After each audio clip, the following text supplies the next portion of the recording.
अस्सलाम वालेकुम। मैं डॉक्टर माविशेख शेख उम्मीगर क्लिनिक से आप सबको खुशामदीद। आज इस न्यू टॉपिक इंफॉर्मेशन के साथ आए हैं, उसमें हम बात करेंगे स्किन बर्निंग सेंसेशन की कि अगर कोई पेशेंट आपके पास आ जाता है तो उसको ये तकलीफ होती है तो कौन सा साइन ऑफ सिम्टम्स के साथ आएगा। शेख उम्मी के चैनल को सब्सक्राइब नहीं करा तो सब्सक्राइब कीजिए, लाइक कीजिए, इंफॉर्मेशन को शेयर। उसमें आप अगर स्किन बर्निंग की सेंसेशन के साथ आता है पेशेंट, तो कोई भी मेल आ रहा है, फीमेल आ रहा है, हमारे पास जो टीनेजर के लोग होते हैं अक्सर अगर उनको ये कंप्लेंट होती है कि स्किन सेंसेशन में हो रही है या बर्निंग हो गई है या उनकी स्किन झुलस गई है या उनको इस तरीके का हो रहा है कि स्किन पे बहुत ज्यादा हीट का महसूस होना या ज्यादा कॉस्मेटिक प्रोडक्ट का इस्तेमाल कर लेना, जैसे सन ब्लॉक का इस्तेमाल कर लेना और धूप में वर्किंग को ज्यादा करना। बहुत सारे लोग ऐसे हैं कि कॉलेज लाइफ स्पेंडिंग कर रहे हैं तो उसमें आना जाना, ये अपनी फेस की केयर नहीं करना, कोई ऐसी ऑइंटमेंट या कोई ऐसा ट्रीटमेंट या कोई ऐसी रेगुलर बेस पे ट्रीटमेंट नहीं लेते या डर्माटोलॉजी या हेयर डर्मा से कंसर्ट नहीं होते हैं। तो बहुत सारी टाइम ऐसा भी हो सकता है कि एनवायरमेंटल इफेक्ट होने की वजह से आपको जर्म्स बहुत ज्यादा रखते हैं, इंटरनली पानी का इंटेक आप नहीं करते हैं या बॉडी में आपकी इन्फ्लेमेशन की कंडीशन होती है। इट मीन्स के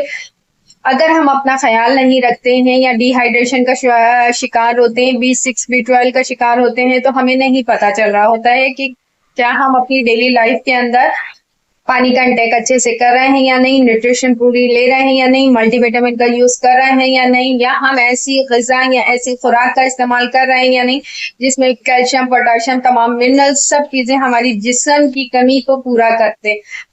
इसमें फर्स्ट थिंग तो ये है कि आपने अपनी डाइट प्लान बहुत अच्छे से बनाना है, डाइट प्लान करना है। अगर आप अपनी स्टडी लाइफ में भी कर रहे हैं तो अपनी केयर करना भी आपका फर्ज होता है।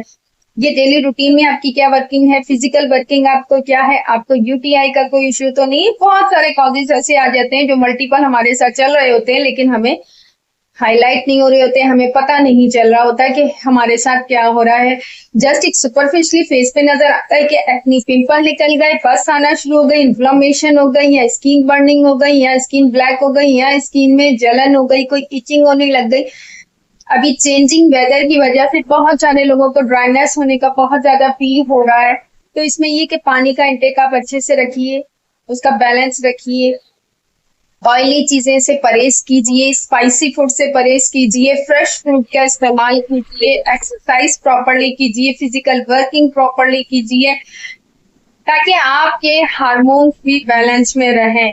इन्फ्लेमेशन का हो जाना, कोई क्रॉनिक डिजीज में इन्वॉल्व हो जाना या यूटीआई का इश्यू हो जाना या लीवर का या किडनी का सही तरीके से काम नहीं करना और एनवायरमेंटल इफेक्ट हो जाना, बहुत सी काजेस इसमें मल्टीपल हो सकती है। इसमें होम्योपैथी का क्या रोल प्ले है। अब होम्योपैथी में आप इस तरीके से करेंगे कि हमारे पास कोई भी पेशेंट आएगा, उसकी एज देखनी है, उसका कॉन्स्टिट्यूशन देखना है, उसकी केस टेकिंग करनी है, उसकी सारी हिस्ट्री लेने के बाद हम यूज करेंगे। जैसे जो हम यूज करेंगे वो अगर यूटीआई से रिलेटेड कोई इश्यू होता है तो उससे किडनी से रिलेटेड होम्योपैथिक मेडिसिन का यूज करवाएंगे। अगर उसको कॉस्मेटिक बर्निंग हुई है या कॉस्मेटिक प्रोडक्ट का इस्तेमाल कर लेना, ब्लीच का करवा लेना, फेशियल कर लेना या ब्लीच ज्यादा यूज करने की वजह से भी स्किन बर्निंग हो सकती है, इसमें फिर हम उसको एज पर सिम्टम्स ही अपनी मेडिसिन यूज करवाएंगे। अब इसमें यह है कि हम ग्रेफाइट का यूज कर सकते हैं, सिलेशिया का, हिबर्सल यूज कर सकते हैं, पल्सटीला यूज कर सकते हैं, नेट्रम यूज कर सकते हैं, बेलाडोना, लस्टार, सल्फर।